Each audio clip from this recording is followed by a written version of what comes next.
All right, good morning, good afternoon, good evening. I'm not sure what time it is, but hey, welcome back to another lesson.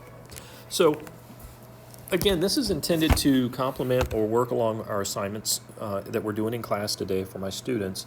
So, if you don't get all your answers where that you're looking for, that's why I'm focused on our lesson for the day and the work that we're going to be doing to support it. Now, with this section, we're going to start talking about linear pairs and vertical angles. It's almost like the first introduction as we get into, more challenging geometry and where we might be encountering high school stuff. So, what angle relationships are formed when lines intersect? And we are going to be looking at this from the situation of, I can't use that word, straight angles. And then, of course, the adjacent angles and the angle addition postulate. So, adjacent angles. Now, we know that, let's see here. Let's say we don't know, but I'm going to tell you that a linear pair, okay? A linear pair is two adjacent angles whose non-common sides are opposite rays. So what we're saying is that we have this angle. I have angle ABE and I have angle EBC. And when we put those two together, they're non-adjacent sides, which are this side and this side. Those two sides will form their opposite rays, and in essence, they form a straight line. And so a linear pair forming a straight line, you might be able to guess what the degree measures of that are going to be 180 degrees. So here, let's see here, adjacent angles, angle ABE and angle EBC form a linear pair because they make that straight angle or that straight line. And that straight angle, as we said, is going to be equal to 180 degrees. So by definition, what we're learning is a linear pair equals 180 degrees. And that's that definition as we come up with equations later on in the future. When two lines intersect, they create a number of linear pairs. So let's see, we have two lines that are intersecting here, and they intersect at point B. But let's see if I can say that we have this angle and we have this angle are formed when those two are next to each other.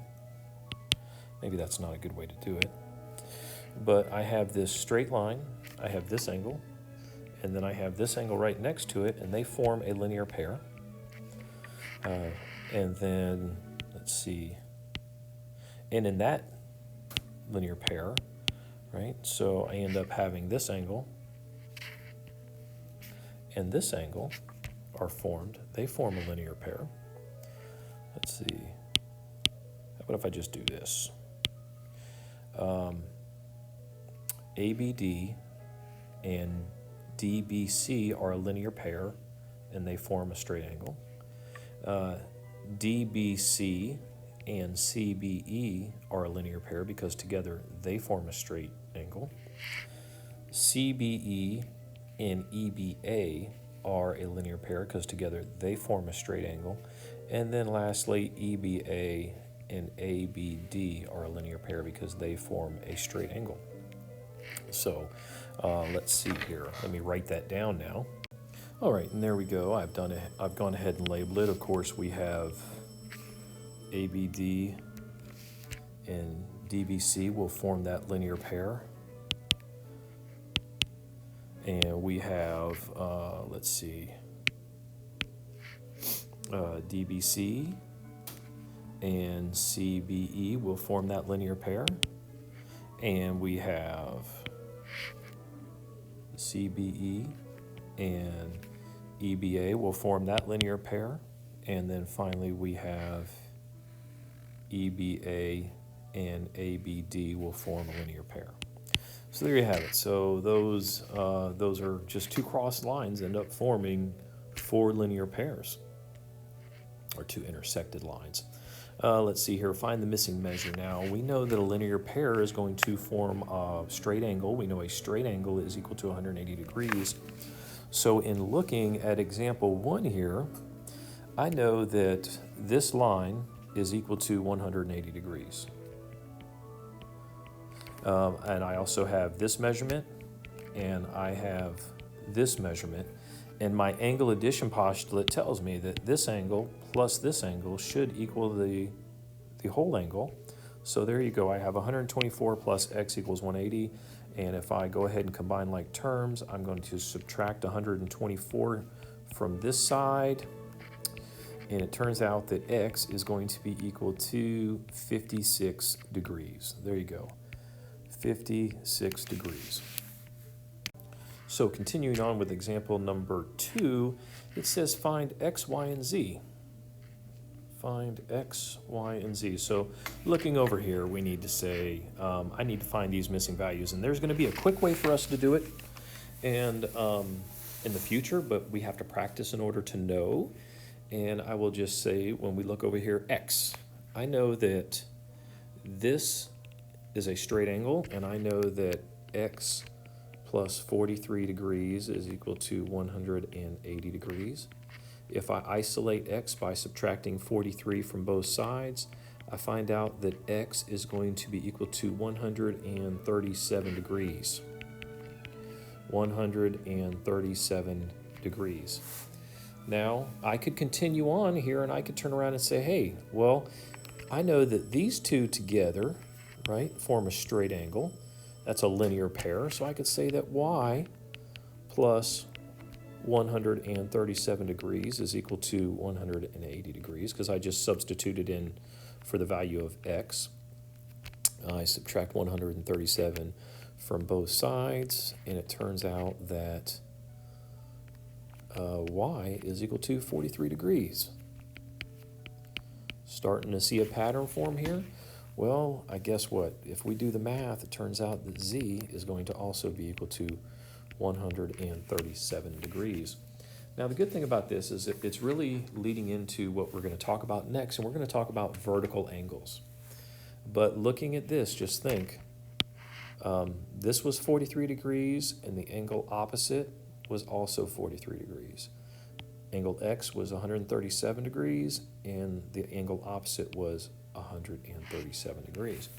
So looking at that, what we find out is those are going to be vertical angles. So vertical angles are opposite, okay, non-adjacent. They're not next to each other. They are opposite. They are opposite angles formed by two intersecting lines, right? Here's my two intersecting lines. And the two intersecting lines will form two pairs of vertical angles. So we have vertical, so I have two pairs of vertical angles. These two angles are vertical of each other, and these two angles are vertical of each other. So here you go. Let me see, let me get rid of some of that stuff right there. We have this angle and this angle are vertical, and we have this angle and this angle are vertical angles because they are opposite of each other.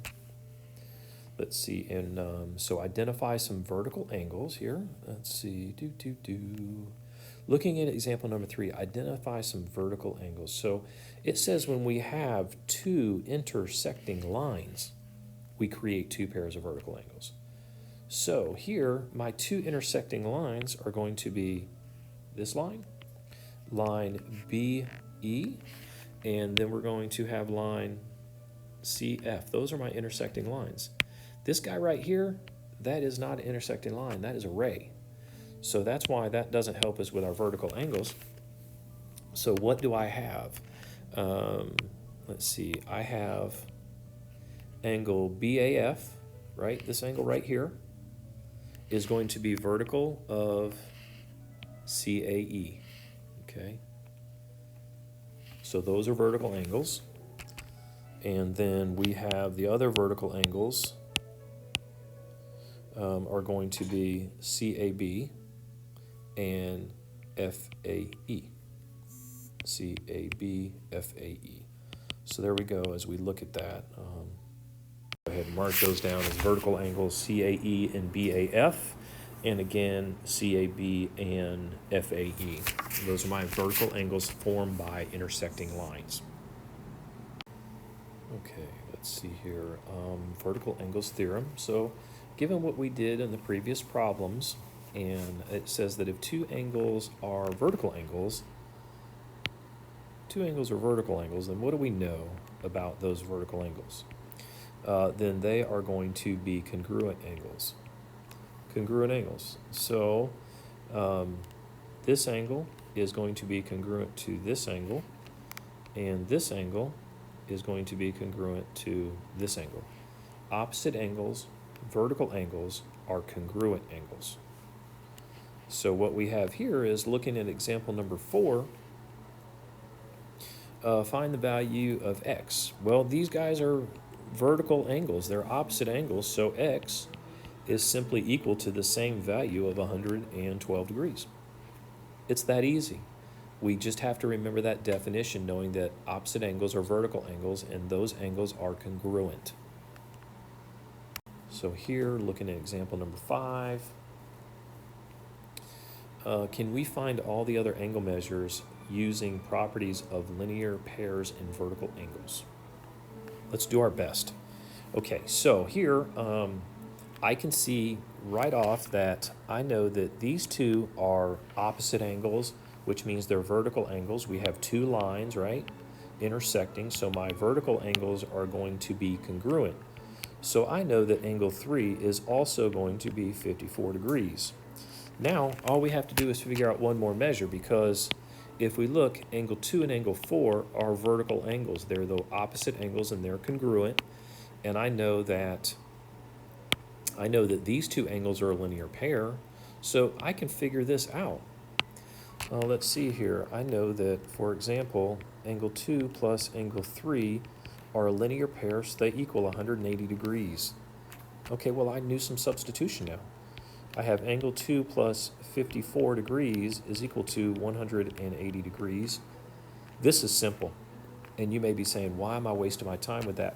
But again, when problems start to get a little bit more complicated, we want to make sure that we practice that form, fit, and function of going through the motions, to where when it gets a little bit more challenging, we know how to do the math. Okay, so combined like terms, I'm going to subtract 54 from both sides because I want to have angle 2 by itself. So angle 2 is equal to 180 minus 54, which is going to be 126 degrees. Okay, 126 degrees. If angle 2 is 126 degrees, that means the opposite angle, its vertical angle, is also going to be 126 degrees. So there you have it. Knowing that definition of a linear pair being equal to 180 degrees allows us to find the remaining missing parts. So that was example number 5. If we look at example number 6, well, example number 6 says if the measurement of AEB is 147, what is the measurement of BEC? Well, let's see here. AEB here is 147. So angle 1, this is angle 1, and then it's asking me, what is the measurement of BEC?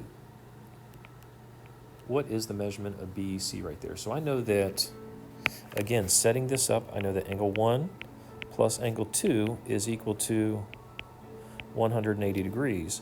Angle 1, BAE, is equal to 147. We don't know angle 2, but together they equal 180. I go ahead and do my inverse operations, subtracting 147 from both sides. To isolate, angle 2 is going to be equal to 37 degrees. There you go. So we were able to find out that BEC is equal to 37 degrees right here. From this point to this point, that is 37 degrees. So far, so good. I hope you're loving this math because it's easy, and this is about as hard as it's going to get. Now, let's see here. Number 7, what are the numerical values of DHE and EHF? Numerical values is they're wanting to find the degree measurement. If we look here, DHE is a variable, 2x. EHF is a variable, right, 3x plus 5, or it has an unknown in it, should I say. Well, I don't know necessarily right now what they are, but I do know that this angle plus this angle form a straight angle, which means they're a linear pair. So what I can say is, I can say that angle DHE plus angle EHF are a linear pair, so they are equal to 180 degrees. And now that I've come up with that definition, I can go ahead and come up with a equation. I know that DHE is 2x. I know that EHF is 3x plus 5. And together they are equal to 180 degrees. Now I need to combine like terms. 3x plus 2x is 5x. Bring down my 5. That's going to be equal to 180 degrees. Subtract 5 from both sides because I'm doing my inverse operations to isolate my variable. And I have 5x is equal to 175. Divide both sides by 5.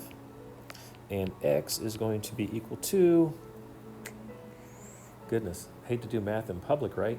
35. Okay, I found x. They didn't ask me for x though. So if I come over here, it said, what are the numerical values? In order to find the numerical values, I need to substitute that in. So here, DHE would be 2 times x, which is 35, and that is equal to 70 degrees. Now, if I could do the linear pair thing, or I can just do substitution. So I would have 3 times 35 plus 5 is going to be 110 degrees. Sure enough, look at that. 70 plus 110 is equal to 180 degrees. There you go. We were able to find those numerical values once we found out what that unknown variable was.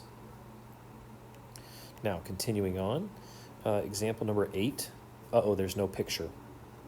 But I do have some vertical angles. So let's see, if I draw this, and it says that ABC,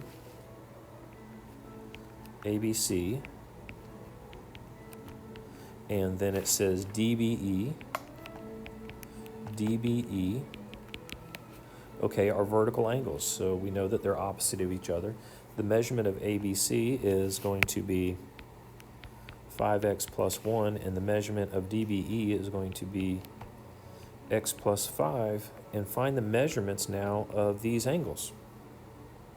Well, I know that those two measurements are going to be the same, but how can I do that? Well, these two things are vertical angles, and we know that vertical angles are equal, so I can just turn around and say, well, angle ABC is equal to angle DBE. They're opposite, they're vertical, they're equal. Do substitution. 5x plus 1 is equal to x plus 5. And now combine like terms and solve for your variable. Subtract 1 from both sides. I have 5x is equal to x plus 4. Go ahead and move my variables over to the left. I subtract x from both sides because x minus x is going to give me 0. And so this is 4x is equal to 4. Divide both sides by the coefficient, and x is going to be equal to 1. Now it asked me for the measures. That's not my measure, but I can substitute in. So if I come over here, I substitute in. This would be 1 plus 5 is equal to 6 degrees. Okay, there you go. It doesn't look like 6 degrees, but guess what? It wasn't asking. My picture is not drawn to scale. We did the substitution and found out it is going to be 6 degrees. And there you go. These examples should lead us into today's lesson. So you should find that they're very similar, and it gives us something to go back and look at.